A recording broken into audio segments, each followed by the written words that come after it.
अस्सलाम वालेकुम। DNN news के साथ मैं हूं नादरा आमिर। अब रुख करते हैं खबरों की तरफ। खबर शामिल करते हैं इस्लामाबाद से। हमारे क्राइम रिपोर्टर जरा खान की रिपोर्ट के मुताबिक appeal appeal appeal chairman GDA board मेंबरान और DG sanitation, director sanitation, DD sanitation, AD sanitation, तमाम सैनिटेशन स्टाफ के लिए साइड ऑफिस का कयाम किया जाए।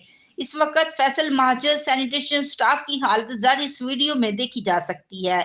इसी तरह बाकी साइट्स के ऊपर भी क्रिश्चियन कम्युनिटी के साथ ये नारवा सलूक इंतहाई काबिले अफसोस है। CDA employees union Pasha group इस रवैये की भरपूर मजम्मत करती है और ये डिमांड करती है कि सैनिटेशन स्टाफ की वर्किंग रिक्वायरमेंट को फुल फोर पूरा किया जाए।